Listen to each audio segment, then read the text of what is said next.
This is part 3 of the chapter Classification of Elements and Periodicity in Properties. We discussed the various attempts of classification made by different people like Taubirino, Newlands, Mendeleev, and also we discussed in detail about the modern periodic table, how they are categorizing it into S, P, D, and F blocks, and how is the continuation also. Right, so we have discussed all of that. We will be doing today, what we will be doing is we will be covering, we will start with the periodic trends, but before that there is a small topic, that is nomenclature of elements above atomic number 100. Okay, atomic number greater than 100. The reason is because, see, up to atomic number 94 were naturally occurring, and later they were synthesized in the laboratories. In some cases, before collecting the reliable data on that particular element, just people in a rush to claim that they discovered this. Like in the case, both American and Russian scientists, they claim the credit for discovering the element 104. Okay, so there is element with the atomic number 104. Americans said that they were the ones who discovered it, and Russian scientists said that they were the ones who discovered it. So the Americans, they named it Rutherfordium because they thought that they should honor Rutherford. Whereas the Russians wanted to name it as Karchatovium. Alright, so just so that this problem is not there, the IUPAC felt that, we cannot have two names and then decide like which is the correct name and all that. So let us follow the proper norm, and based on that, they have given some kind of for each digits they have given some kind of names. Like for the digits 0, 1, 2, 10. Alright, so digit 0, 1, 2, 3, 4, 5, 6, 7, 8, 9, and 10 is not the digits only, right? So this is called as nil, and the abbreviation is N. Okay, 1 is un, like uni and all that you say, right? The abbreviation is U. And 2 is bi, the abbreviation is B. This is tri, the abbreviation is T. And next is quad, the abbreviation is Q, quad it is QUAD, quad. Okay, next is pent for 5, the abbreviation is P. Hex, the abbreviation is H. Sept, the abbreviation is S. Oct, the abbreviation is O. And N, it is not nan or something, it is N, and the abbreviation is E. Okay, so this were the digits that all the digits were numbered. They are given some names and also the abbreviation. Now let us see how was element 101 named. 101, look at that. 1 stands for un, okay, 0 stands for nil, and again it is un. Okay, so you said un, nil, and then it will end with UIN. So this is how it was. And what will be the symbol of this? UNU. First is capital and then it is lowercase. Okay. Similarly, 102. How will you write it as? Un, nil, bi, eum. Okay. So UNB was the symbol. And for 103 element, un, nil, trium. So it was UNT. Okay, similarly for 104 you had un, nil, quadrium. Quadium, I think it is, yeah, quadium, not quadrium. Yes, quad it is not, R is not there. Okay, so UNQ was the symbol. Symbol also for elements, right? Like you have phosphorus P, sodium Na, symbol was this. 105 is un, nil, pentium. Un, nil, pentium. If you remember this, you can write UNP, correct? And 106, it starts with 101, so yeah, 106 was un, nil, hexium. Okay, UNH. That was the symbol. This 107 was unnil septium, which is UNS. The starting is uppercase and then it is all lowercase, the regular norms that you follow. 108 was unnil octium. Okay, UNO. Unnil ennium. So it is UNE. Okay, now 110 will be unnil. Sorry, one is right? Unnilium. Okay, so 1 minute. UN, 1 and nilium. Yes, unnilium. So U and N. This was the symbol. Okay, yes, we will continue further for 100 and up to, you need to know for up to 118. So 8 more we have. It's the same pattern anyways.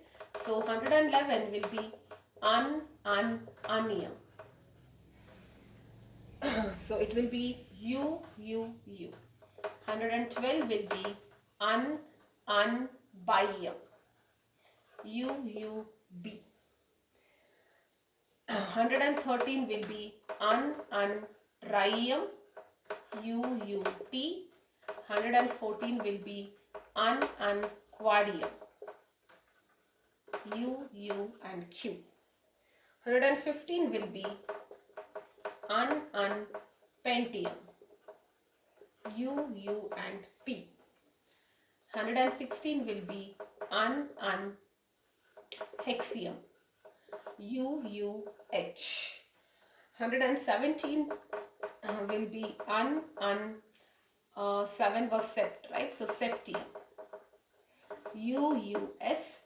And last 118 was octium, which is UU. Okay, so this is how they named all of them. You also have the original name which was earlier. This is the name according to IUPAC. The previous names also, if you want, this was Mendelevium, this was Nobelium. You can just refer the book. This was Laurentium, this was Rutherfordium, this was Dubnium, this was Seaborgium, this was Bohrium, Niels Bohr. Based on that, the name was given.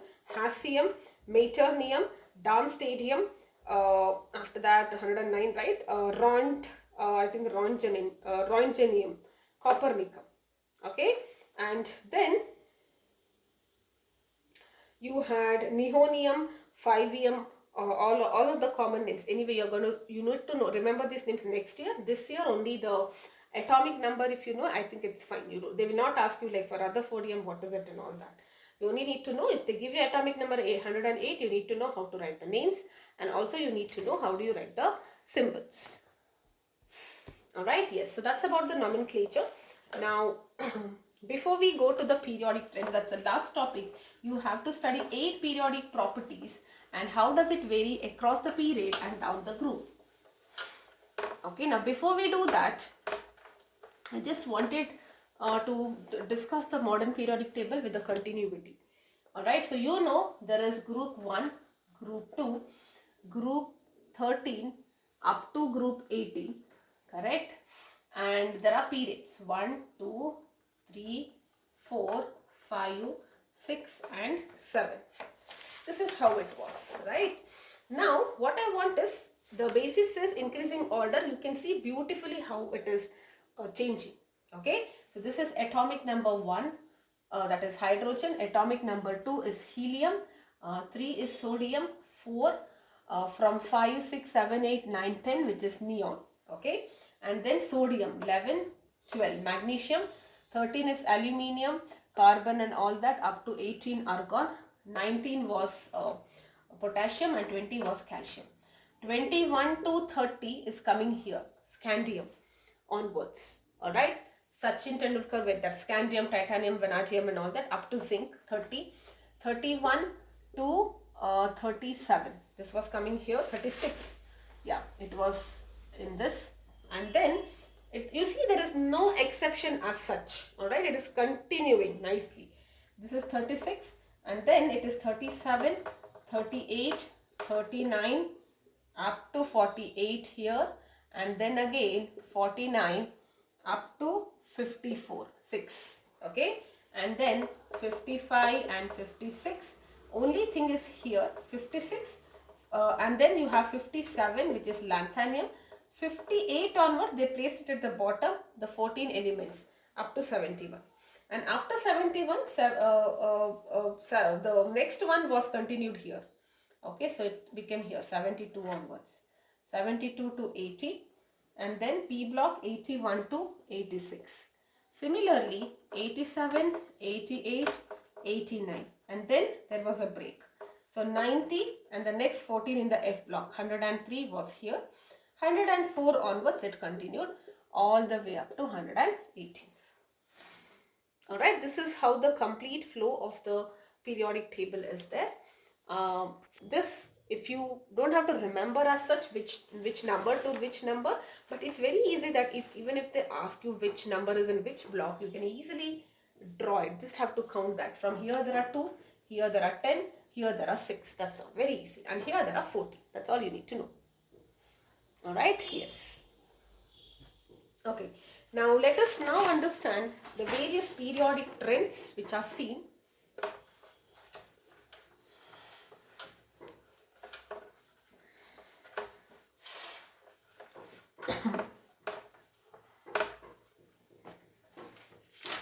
You will be studying 6 properties, and the first property here is going to be the atomic radius.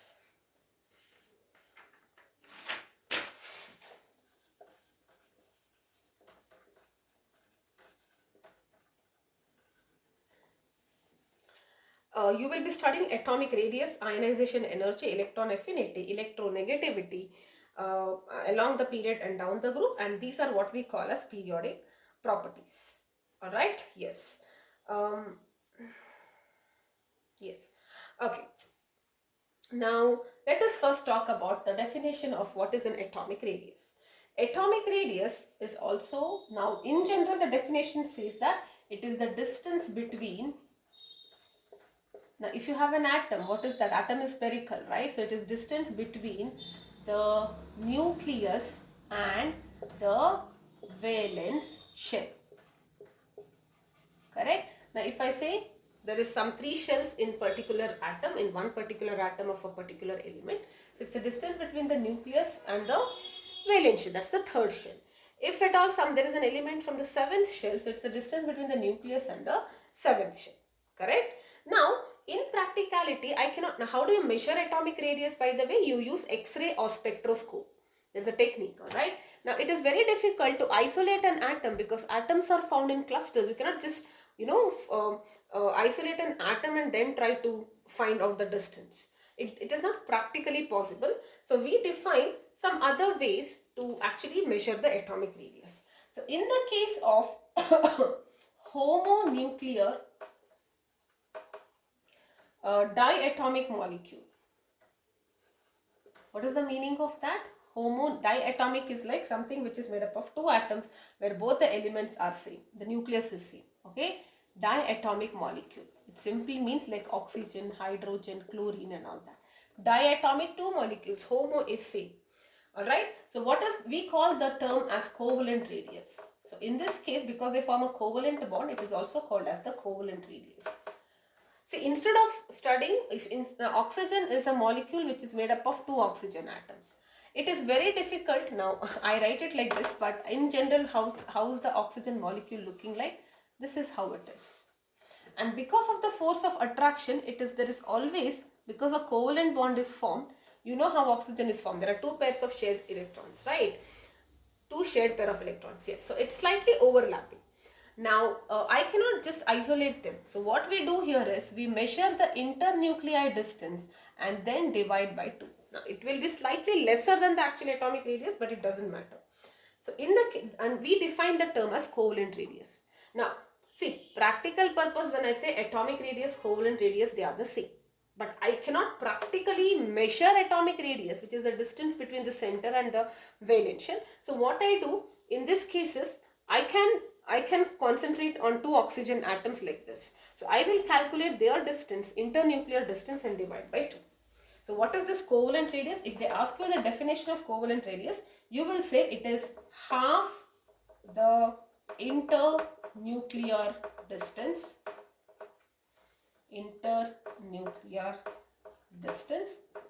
between two identical atoms which are bonded by a covalent bond. Identical is very important. If you're talking about HCl, it doesn't make sense because the chlorine is bigger in size and we cannot measure H and C and all that. Okay, so because we want to measure only oxygen, we take an oxygen molecule, internuclear distance by 2 will give you the covalent radius. Alright, let's talk about in the case of metals what happens, because we have something called as metallic radius. Because in metals there is no covalent bonds and there is no formation of molecule. You have sodium. This is a sodium atom. And metals are very close to each other. Correct? You know that. All the atoms are tightly packed. Here also I cannot focus on one atom. So we define something as the metallic radius, which is again half the internuclear distance separating the metal cores in the metallic crystal. The definition almost, the meaning is same. It's the distance between the two adjacent metal atoms divided by 2. So we say it is half the distance between the half the internuclear distance. Sorry, yes, half the internuclear